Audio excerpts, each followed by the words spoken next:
The hegemony had conquered 17 star systems in the past 100 cycles. Not a single species had offered meaningful resistance. The crystalline warships of the hegemony moved through space like a swarm of deadly gems, their hulls singing with harmonic frequencies that kept everything in perfect order. Admiral Iran had led the conquest of the last 8 systems personally, and he had grown bored with how easy it all was.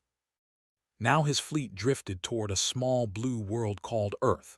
The inhabitants called themselves humans. Iran's intelligence officers had studied them for several rotations and found nothing impressive. They were a young species, barely capable of traveling beyond their own moon. Their technology was crude. Their ships were ugly boxes of metal that burned chemical fuel like primitives. The admiral expected this conquest to take perhaps one standard day.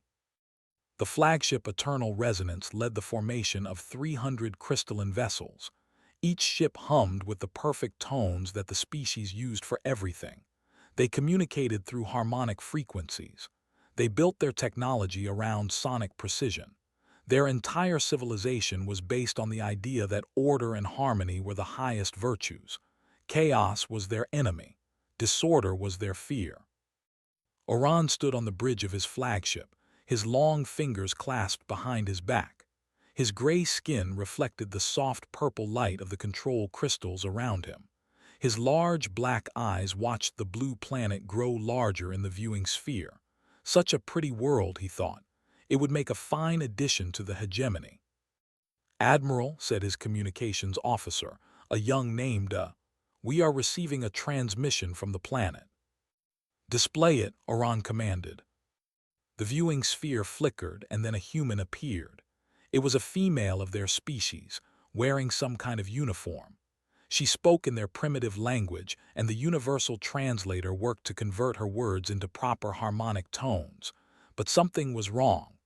The translation came through broken and harsh, full of sounds that made Oran's crew uncomfortable. "Attention, unidentified vessels," the human said. "You have entered sovereign space of the United Earth Coalition. State your intentions immediately, or you will be considered hostile." Oran almost laughed. He had heard similar threats from a dozen species before. None of them had been able to back up their brave words.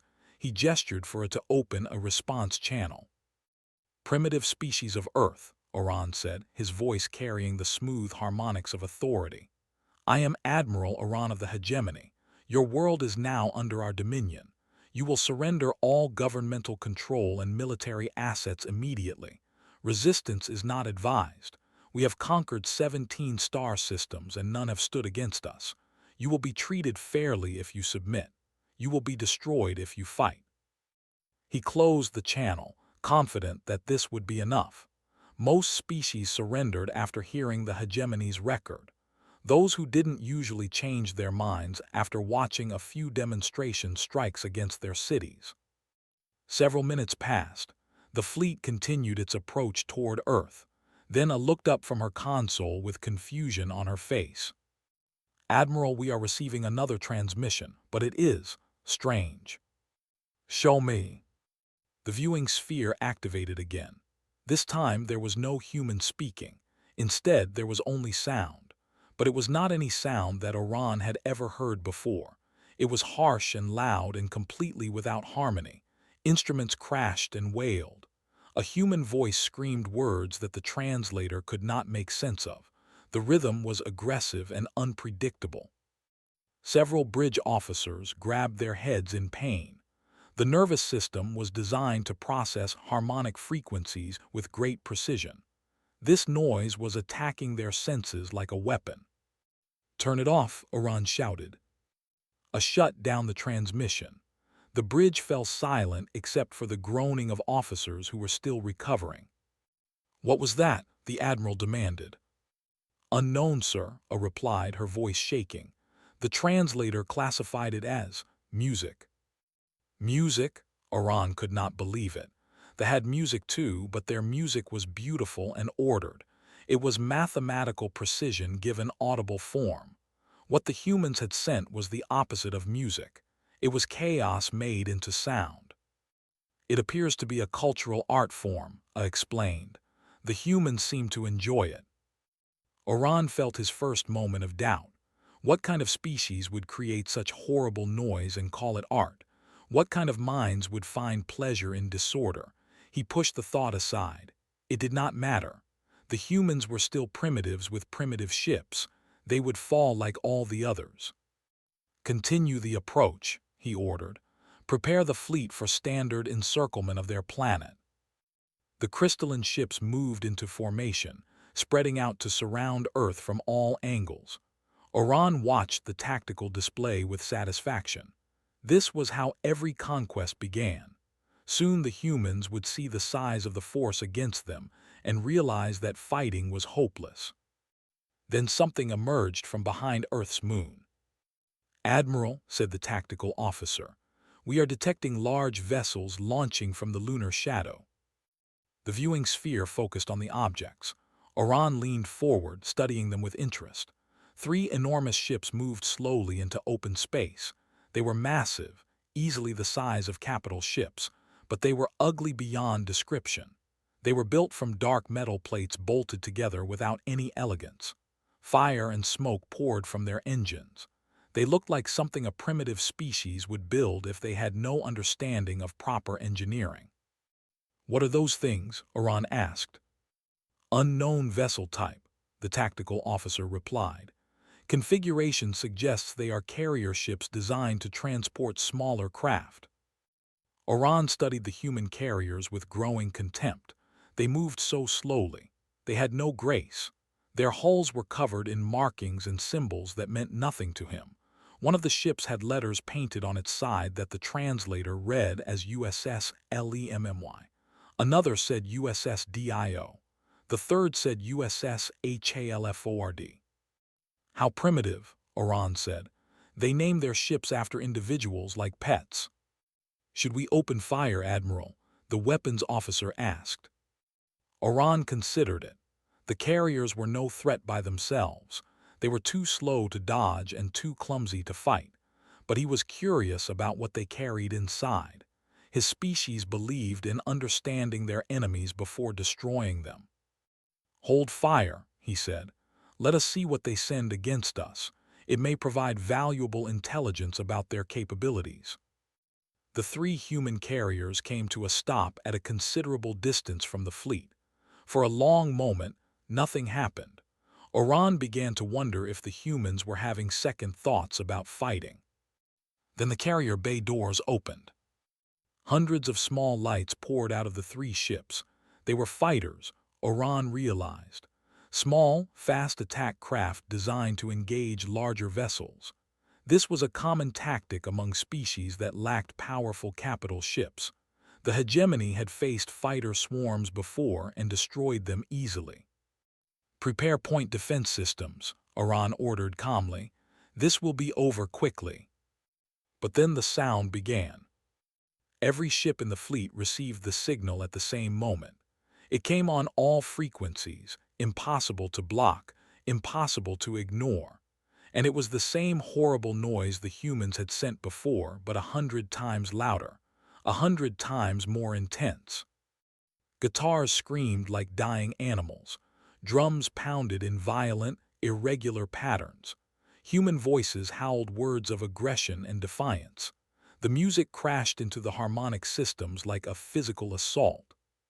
Oran grabbed his command chair as his bridge erupted in chaos. Officers fell from their stations, clutching their heads.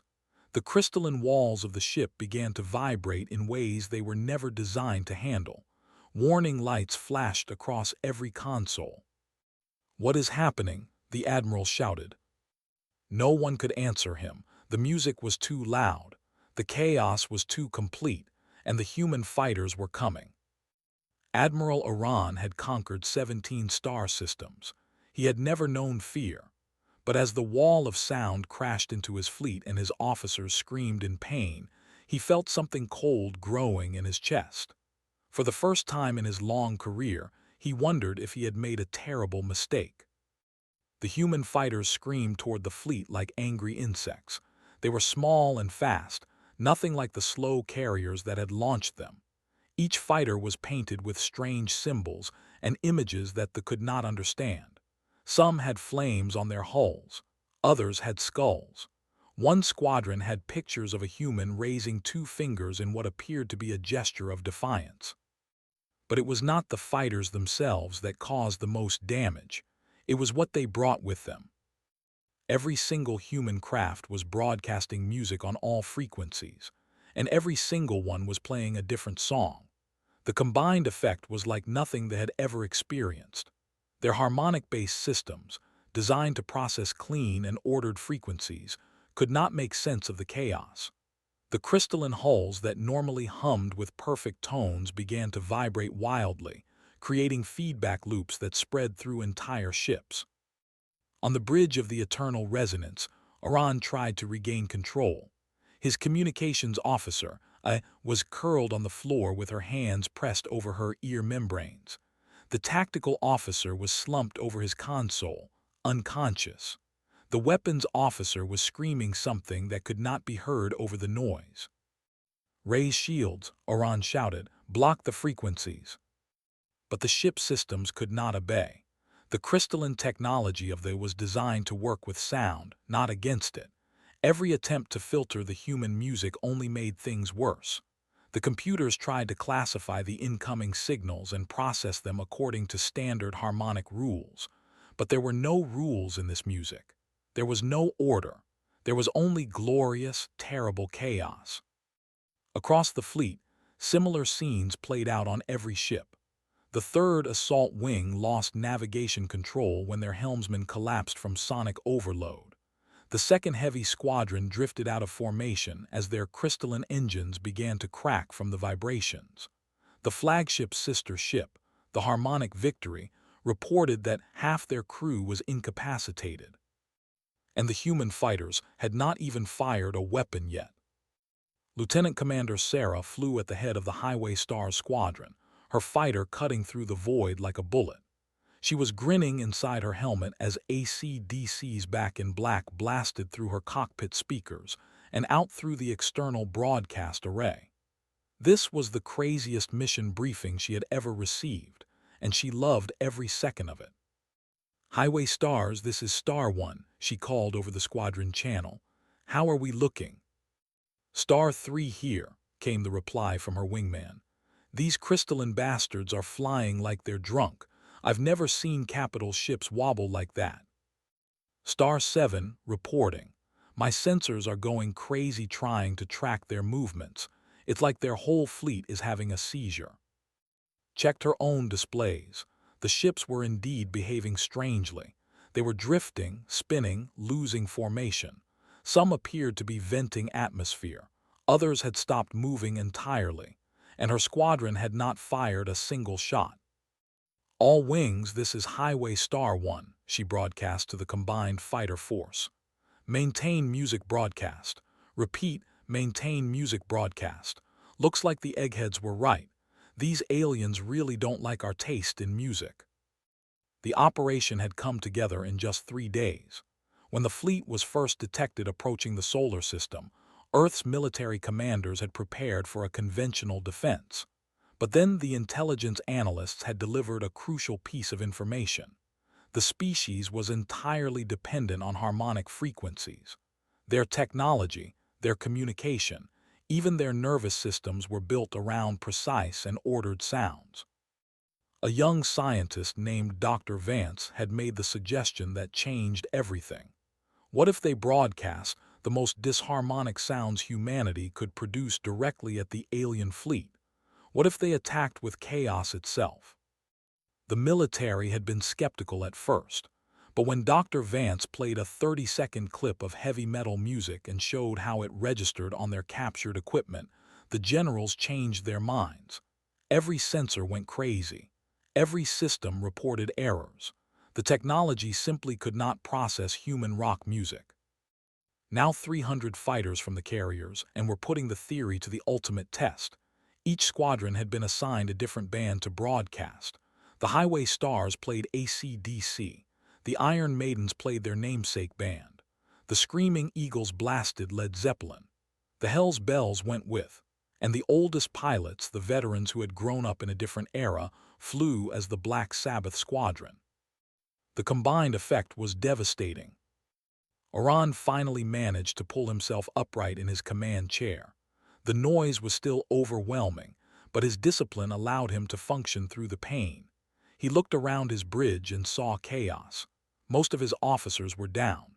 The viewing sphere was flickering with distortion, and through the static, he could see the human fighters swarming around his fleet like flies around a corpse.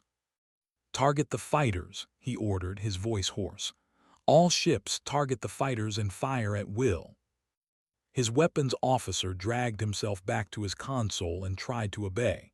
The targeting systems activated, searching for the human craft. But something was wrong. The systems kept locking onto the wrong targets. Instead of tracking the fighter engines, they were tracking the broadcast arrays. The loudest sources of sound became the primary targets.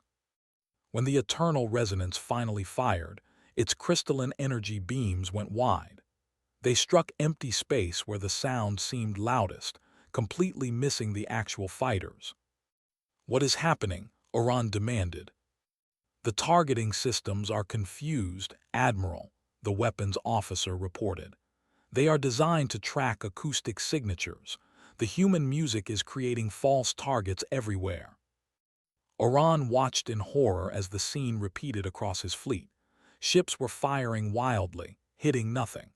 The crystalline beams that had destroyed a dozen civilizations were shooting at ghosts made of sound, and now the human fighters were shooting back. Pulled the trigger and watched her plasma round slam into a cruiser's engine section. The crystalline hull cracked and shattered under the impact. She pulled up hard, dodging a wild energy beam that came nowhere close to hitting her, and lined up another shot. "Highway stars, we have weapons free," she announced. "Light them up." The battle became a massacre.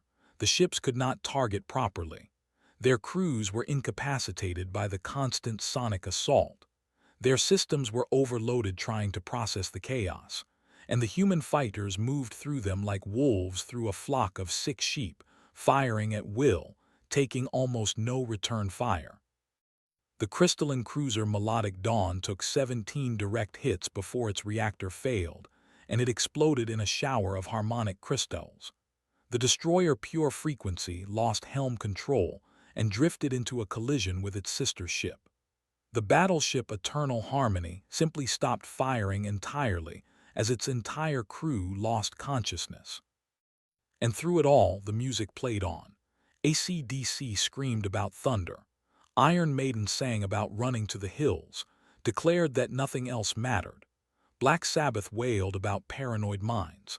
The combined soundtrack of human aggression and rebellion poured into the void, turning the vacuum of space into the greatest concert hall in history. Oran knew he was defeated. He had known it from the moment the first notes of that horrible music had crashed into his fleet. But accepting defeat was something he had never had to do before. For 17 star systems, he had been the conqueror. Now he was something else entirely. "All ships," he croaked into the fleet channel. "Retreat, full retreat, break off and make for the system boundary." It was the first retreat order in military history. The crystalline fleet tried to obey. Ships that still had functional navigation systems turned and accelerated away from Earth, but many could not move properly. Their engines were damaged by the vibrations. Their crews were too incapacitated to operate the controls. Some ships simply drifted, helpless, as the human fighters continued to pour fire into them. Oran watched his proud armada fall apart. 300 ships had entered this system. He doubted half of them would escape. The human fighters did not pursue far. They harried the retreating to the edge of the inner system, broadcasting their terrible music the entire way. Then they turned back, returning to their carriers in triumph. As the eternal resonance limped toward the outer system, Oran sat alone on his ruined bridge. The music had finally stopped, but he could still hear it echoing in his mind. He knew he would hear it for the rest of his life. Every time he closed his eyes, he would see those small, ugly human fighters screaming toward his fleet. He would hear the guitars and drums and howling voices. He would remember this day of shame. He had conquered 17 star systems. He had believed his species was superior to all others. But today, a primitive species from a small blue world had taught him a lesson he would never forget. Some enemies could not be conquered, some chaos could not be ordered, and some music was more powerful than any weapon. The human fighters returned to their carriers in a storm of cheering and celebration. Pilots climbed out of their cockpits, pulling off helmets and embracing each other. Some were laughing, some were crying. All of them knew they had just saved their world. Lieutenant Commander landed her fighter on the deck of the USS and sat in her cockpit for a long moment, just breathing. She had flown a lot of missions in her career. She had seen combat before, but nothing compared to what had just happened. They had routed an alien invasion fleet with rock music. When she finally climbed out of her fighter, she found a crowd waiting for her. Officers and crew members surrounded her squadron, slapping backs and shaking hands. Somewhere, someone had set up speakers, and they were playing "We Are the Champions" at full volume. Admiral James, commander of the carrier group, pushed through the crowd to reach her. He was a tall man with gray hair and a face that rarely showed emotion, but today he was smiling. "Lieutenant Commander," he said, extending his hand. "Congratulations. That was the most unconventional victory in military history." Shook his hand. "Thank you, sir, but I can't take all the credit. Dr. Vance figured out their weakness. We just pressed play." "Don't sell yourself short," replied. "It took guts to fly into an enemy fleet armed with nothing but guitars and attitude. Your pilots performed magnificently." Around them, the celebration continued. The three carriers had launched over 300 fighters, and almost all of them had returned safely. The weapons had been so inaccurate that only 4 human craft had been lost, and 3 of those pilots had ejected safely and been recovered. In contrast, the fleet had been devastated. Sensor reports indicated that at least 40 ships had been destroyed outright. Another 60 were so damaged that they had been abandoned by their crews. The remaining vessels were fleeing toward the outer system as fast as their damaged engines could carry them. On Earth, the news spread quickly. Within hours, every screen on the planet was showing footage of the battle. The images of crystalline warships shattering under human fire became instant symbols of victory. The sound of rock music playing over combat communications became the most popular audio clip in history. But it was the story behind the victory that truly captured human imagination. An alien fleet defeated by music, crystalline technology destroyed by chaos, order overcome by the glorious disorder of humanity's most aggressive art form. It was the kind of story that humanity had always loved to tell about itself. The survivors reached the edge of the solar system 3 days after the battle. Admiral Iran had managed to gather the remnants of his fleet and restore some semblance of order. Of the 300 ships that had entered human space, 143 remained. The rest were destroyed, disabled, or abandoned. Iran spent those 3 days preparing his report. It was the most difficult document he had ever written. He had to explain how a primitive species had routed the most powerful fleet in history without using any weapon the hegemony had ever seen before. When the report was finished, he transmitted it to the Hegemony High Council with a single recommendation: classify the Sol system as a Class Omega hazard zone. Do not attempt contact. Do not attempt conquest. The humans were too dangerous. The High Council received the report with disbelief. They demanded more information. They wanted to understand how music could be a weapon. Iran did his best to explain, but some things could not be conveyed through words. The horror of that sound, the chaos of those frequencies, the complete collapse of everything that held orderly and sacred. These things had to be experienced to be understood. In the end, the Council followed Iran's recommendation. The Sol system was marked on every star chart with the warning symbols for extreme danger. All member species of the hegemony were advised to avoid the area.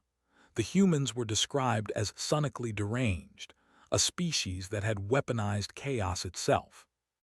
Other species across the galaxy took notice. The hegemony had been one of the most feared powers in the known regions of space.